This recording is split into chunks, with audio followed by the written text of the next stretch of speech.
चारों तरफ ऊंचे ऊंचे पेड़ और उनके बीचों बीच एक छोटा सा कच्चा घर।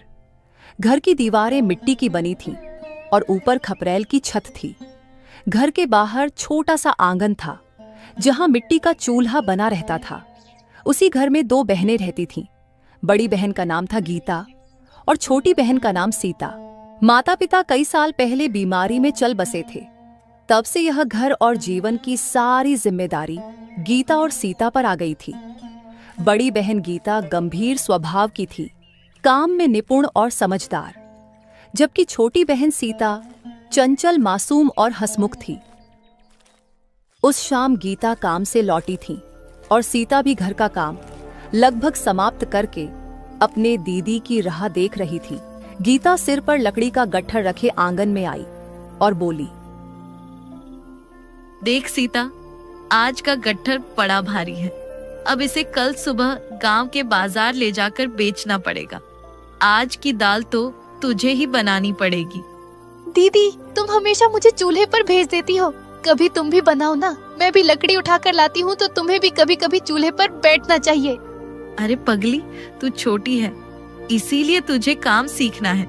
चूल्हा चौका, आटा पानी सब समझना होगा, वरना बाद में क्या करेगी। मैं तो चाहती हूँ कि तू सब जान ले। हाँ दीदी, मैं समझती हूँ, पर कभी कभी लगता है जैसे माँ हमारे साथ होती तो हमें यूँ मेहनत न करनी पड़ती। कितना अच्छा होता, माँ हंसते हुए हमें रोटी परोसती और बाबा चौपाल से लौटकर हमारे लिए कुछ खाने के लिए मिठाई लाते। अरे तू फिर क्या वही बातें लेके बैठ गई? सीता, भगवान ने माँ बाबा को हमसे छीन लिया, लेकिन हिम्मत भी दी है। ये जंगल हमारा साथी है। देख, जब पेड़ों की पत्तियां सरसराती हैं तो मुझे लगता है जैसे बाबा की आवाज आ रही हो, और जब चूल्हे की आंच में धुआं उठता है तो ऐसा लगता है जैसे अम्मा पास बैठी हैं। हम अकेली नहीं हैं। दीदी, तुम हमेशा मुझे समझा देती हो। सच कहूँ, तुम्हारे साथ रहते हुए मुझे डर कभी नहीं लगता। चाहे घर कितना भी छोटा हो, लेकिन अगर तुम पास हो तो यह घर मुझे किसी राजमहल जैसा लगता है। दोनों बहनों ने उस दिन देर तक बातें की। चूल्हे पर दाल पक रही थी और घर के बाहर जंगल का सन्नाटा गहराता जा रहा था। लेकिन उस छोटे से घर में बहनों की हंसी और उनके विश्वास से एक अलग ही उजाला फैला हुआ था।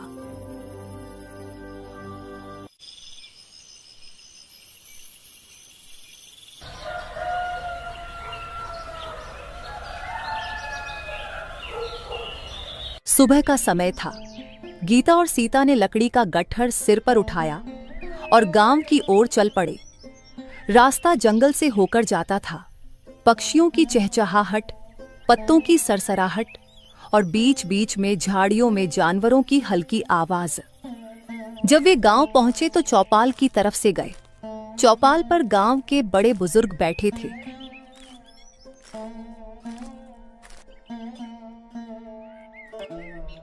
अरे गीता, सीता, आज फिर इतनी लकड़ियां लेके आ गए। ये भारी गट्ठर तुम दोनों अकेले कैसे ढो लेती हो? जंगल में डर नहीं लगता? बाबा, डर तो कभी कभी लगता है, पर हमें भरोसा है कि भगवान हमारे साथ है और जंगल हमारे लिए माता पिता जैसा है। वही हमें सहारा देते हैं। हाँ बाबा, हमें पेड़ों से फल मिलते हैं, नदी से पानी मिलता है, लकड़ी मिलती है। जो कुछ मिलता है हम उसी से संतोष कर लेते हैं। हमें डर नहीं लगता। अभी हम चलते हैं बाबा, हमें देर हो जाएगी। इन सब लकड़ियों को बाजार में बेच के भी आना होगा। चल सीता। ये बोल के दोनों लकड़ियों का गट्ठर लिए बाजार की तरफ निकल जाते हैं।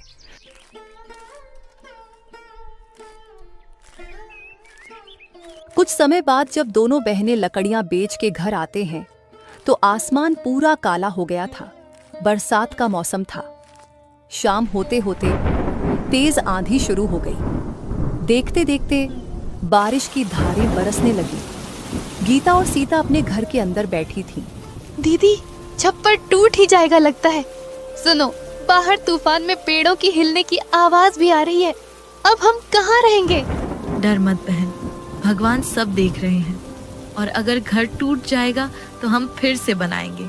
हिम्मत रख, जब तक हम दोनों साथ हैं कोई संकट हमें तोड़ नहीं सकता। बारिश पूरी रात चलती रही। घर की दीवारें गीली हो गई। लेकिन छप्पर को कुछ भी नहीं हुआ। बहनें रात की खाना खाकर कोने में एक दूसरे के पास बैठी रहीं। दीदी, मुझे डर लग रहा है। अगर दीवार भी भीग भीग के गिर गई तो हम कहाँ जाएंगे? डर मत सीता, याद रख, कठिनाइयां हमेशा नहीं रहती। यह रात भी बीत जाएगी। सुबह सूरज निकलेगा और हम फिर से अपने इस घर में माँ बाबा के यादों के साथ जीने लगेंगे। और तू देख, छप्पर भी नहीं टूटा, तूफान अब रुक गया है, बस थोड़ी सी बारिश हो रही है। गीता ने सीता को थोड़ी सी हिम्मत देके उसको चुप करा दिया था, लेकिन पूरी रात दोनों बहनों को अपने घर की चिंता सता रही थी।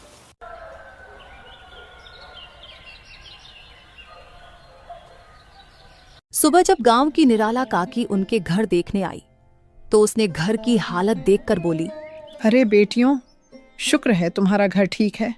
मुझे और तुम्हारे काका को तुम दोनों की चिंता सता रही थी। पता नहीं दोनों बच्चियां इतनी तेज आंधी बारिश में कैसी होगी, लेकिन भगवान का शुक्र है तुम दोनों और तुम्हारा घर ठीक है। काकी, आप लोगों की आशीर्वाद और भगवान की कृपा से हमेशा की तरह ये घर बस गया और हम भी सुरक्षित हैं। और लगभग बारिश की मौसम खत्म होने ही वाला है, तो अब मन से थोड़े फिक्र कम होने भी लगी है। आप सब हमारे लिए माँ बाप जैसे हैं। अच्छा लगा कि आप हमारी हाल पूछने आए काकी। हमारा आशीर्वाद तो हमेशा रहेगा, लेकिन बेटी, हम तो कब से चाहते हैं कि तुम दोनों हमारे वहां आके रुको। इस जंगल के बीच तुम लोग इतने भी सुरक्षित नहीं लगते। नहीं काकी, आप तो जानते हैं, ये जमीन और घर माँ बाबूजी की आखिरी निशानी है। इसे छोड़कर हम कहीं नहीं जा सकते। हाँ, मैं जानती हूँ गीता, इसलिए तो तुम दोनों को ले जाने की तुम्हारे काका और मैं जिद नहीं करते। चलो बेटी, अभी मैं चलती हूँ। थोड़ी देर रुकिए ना काकी, चाय पी के जाते तो अच्छा लगता। नहीं नहीं बेटी, तुम लोग काम करो, मैं चलती हूँ। ये बोल के निराला काकी दोनों बहनों की हालचाल पूछ के वहां से चली जाती है और दोनों बहनें भी काम में लग जाती है। गीता पानी भरने नदी में जाती है और सीता रसोई के काम में लग जाती है।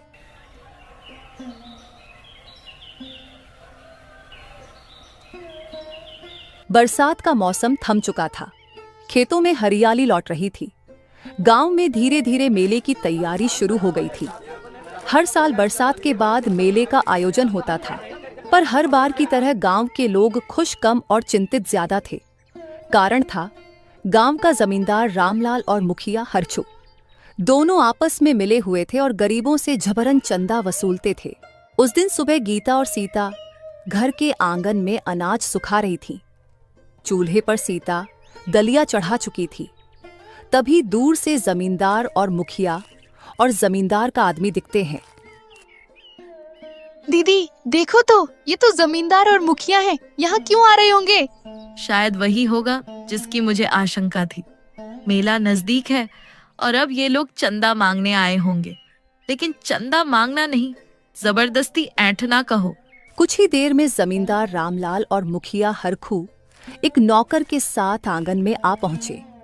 रामलाल के चेहरे पर घमंड साफ झलक रहा था और हरखू इतराता चला आ रहा था। ओ गीता, सीता, हम आए हैं, थोड़ा आवाज लगाओ, गांव का मेला आने वाला है। हर घर से चंदा लेना है, गरीब अमीर सबको देना पड़ेगा। गीता ने नम्रता से आकर हाथ जोड़ लिया। जमींदार बाबू, हम तो दो अनाथ बहनें हैं, जैसे तैसे जंगल से लकड़ी बेचकर गुजारा करते हैं। हमारे पास इतना बचता ही कहाँ है कि चंदा दे सके। माफ कीजिएगा। ये सुन के रामलाल का चेहरा तमतमा गया। अरे ओ, हमें बहाने मत सुना। मेला गांव की इज्जत है। अगर तुमने चंदा नहीं दिया तो कल तुम्हारा नाम चौपाल पर खराब कर दूंगा।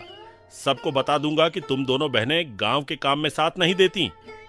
पिछले साल भी वही किया था तुम दोनों ने, लेकिन हमने तुम्हारी बातें मान ली थी। सीता अब तक चुप थी, मगर रामलाल के मुंह से ये सब बात सुन के वह बात सह नहीं पाई।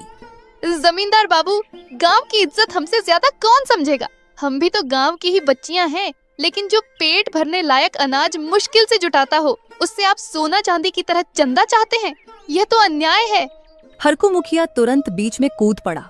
चुप रह लड़की, ज्यादा जबान मत चला। गांव के सम्माननीय व्यक्ति से कोई ऐसे बात करते हैं क्या? हम मुखिया हैं इस गांव के। हमें पता है किसके घर में कितना है। तू मत समझ कि तेरी गरीबी हमें नहीं दिखती। गरीब को हमेशा चुप रहना चाहिए और जो हुक्म दिया जाए मान लेना चाहिए। गीता ने गहरी सांस ली और शांत स्वर में बोली, मुखिया जी, हम आपकी इज्जत करते हैं, लेकिन जबरदस्ती चंदा लेना सही नहीं है। मेला गांव वालों की खुशी के लिए होता है, न कि किसी की ताकत दिखाने के लिए। हम चाहें तो अपने हाथों से मेला सजाने का काम कर देंगे, लेकिन चंदा देना हमारे लिए असंभव है। रामलाल और हरखू दोनों उनकी अपमान करते हुए बोले, सुना ना हरखू, ये लड़कियां हमें उपदेश दे रही हैं। इन्हें लगता है कि इनकी बात मानकर हम चंदा छोड़ देंगे।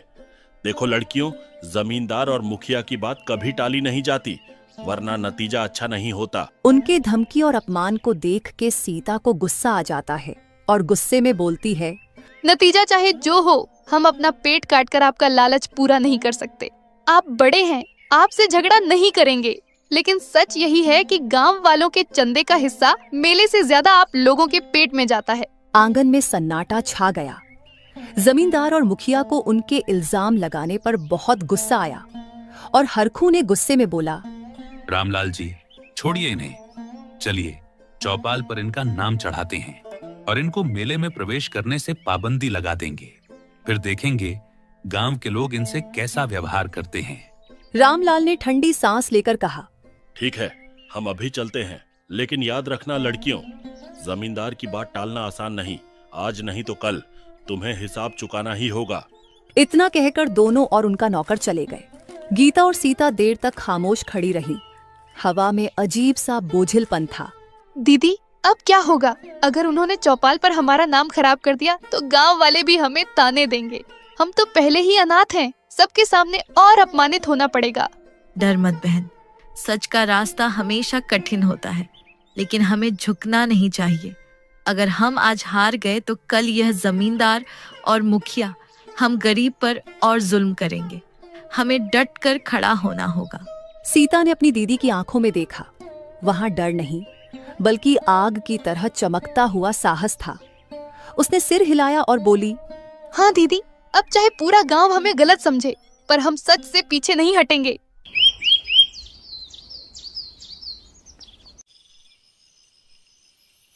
कुछ समय बाद अंधेरा होता है।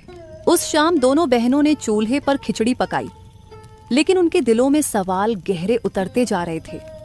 क्या सचमुच अब पूरा गांव उनके खिलाफ हो जाएगा, या फिर गांव वाले उनकी सच्चाई को समझेंगे?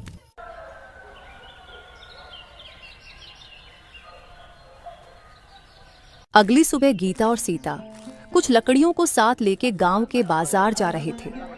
तभी दोनों ने देखा कि जमींदार और मुखिया गांव के कुछ लोगों को जमा करके गांव के होने वाले मेले की बारे में बता रहे थे। सुनो सुनो गांव वालों, इस साल का मेला हमारे गांव की शान है। हर घर से चंदा लिया जाएगा और कोई बहाना नहीं चलेगा। चाहे गरीब हो या अमीर, सबको देना पड़ेगा। हाँ, और जिसने चंदा देने से इनकार किया उसका नाम गांव में बदनाम किया जाएगा। उसकी जमीन जायदाद पर भी बुरा असर पड़ेगा। याद रखो, मेरा हुक्म टल नहीं सकता। लोग चौपाल पर सहमे सहमे खड़े थे। कुछ ने डर के मारे तुरंत पैसे दे दिए थे, कुछ चुपचाप सिर झुकाकर खड़े रहे। तभी मुखिया की नजर गीता और सीता पर पड़ी। अरे देखो तो, ये दोनों बहनें भी खड़ी हैं। इनका घर तो जंगल के किनारे है, खेती भी है, पर मेले में चंदा नहीं दे सकते। गांव से दूर हो ही, अब समाज से भी दूर हो जाओगी। दीदी, हमारे पास तो बस लकड़ी बेचकर जो मिलता है वही होता है। अब ये लोग चंदा मांग रहे हैं, हम कहाँ से देंगे? चुप रह सीता, सब सुन रहे हैं। पहले हम इनसे बात करते हैं। हमारी मजबूरी सबके सामने आएगी, तभी लोग हमारे साथ होंगे। गीता आगे बढ़ी और मुखिया के सामने हाथ जोड़कर बोली,